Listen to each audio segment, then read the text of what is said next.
আসসালামু আলাইকুম ওয়া রাহমাতুল্লাহি ওয়া বারাকাতুহু। প্রিয় দর্শক, দেশের আলেম সমাজকে আমরা সবাই ভালোবাসি। ইউকে কসবা টিভি অনেক অনেক আলেমদেরকে নিয়ে আলেমদের মুক্তির জন্য আলেমদের পক্ষে আমরা সংগ্রাম করেছিলাম।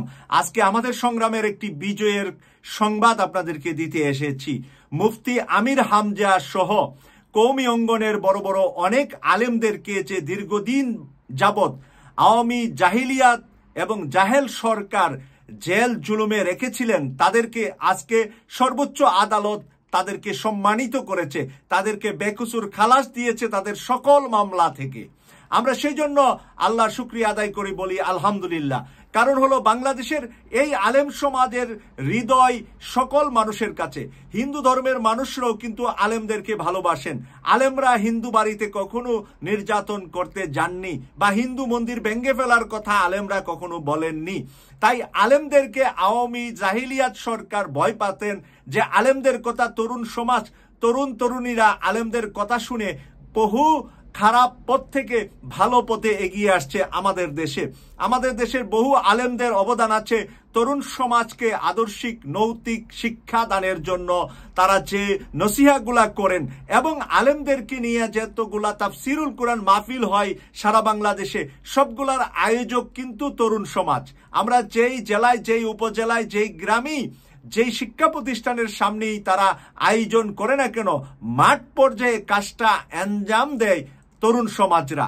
এবং এই তরুণ সমাজদের আইডল হয়ে গিয়েছে বর্তমান সময়ের বেশ কিছু ইসলামিক স্কলার এবং আলেম ওলামা, যারা সত্যিকার অর্থে সোশ্যাল মিডিয়ায় যাদের বক্তব্যগুলা যখন আমরা শুনি, 2-1 মিনিট 5 মিনিটের এক একটা বক্তব্য দেখা গিয়েছে মিলিয়ন মিলিয়ন মানুষ দেখছে।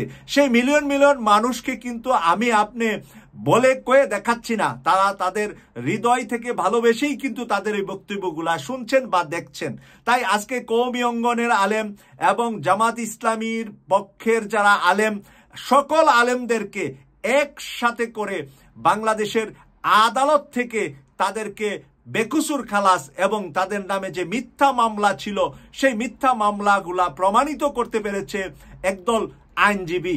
এবং আমরা খুবই খুশি হলাম যে একদল আইনজীবীর বক্তব্য আমি শুনলাম কিছুক্ষণ আগে। সেই বক্তব্যের ভিতরে দেখলাম অনেক তরুণ এবং সম্মানিত অনেক সিনিয়র আইনজীবীও আছেন, এখানে তরুণ আইনজীবীরাও আছেন।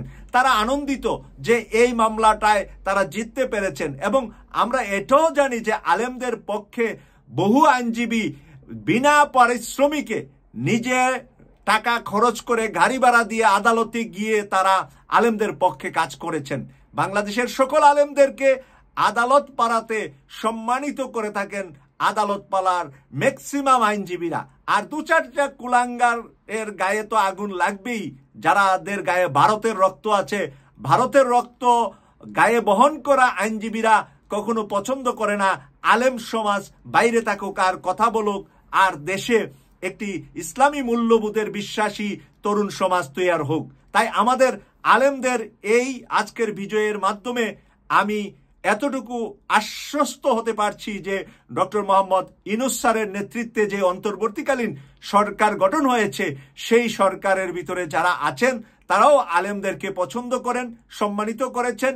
সেজন্য সকল উপদেষ্টাদের কাছে এবং আমাদের তরুণ সমাজ যারা মাঠে ময়দানে 24 সালের যুদ্ধে দেশটাকে বিজয় করেছেন, আজকে দেশটা বিজয় হওয়ার কারণে বিএনপি, জামাত, কওমি অঙ্গন, হেফাজতে ইসলাম, সকল আলেম ওলামা রাজনীতিবিদরা কিন্তু মুক্ত আকাশে মুক্ত হাওয়ায় ঘুরছেন।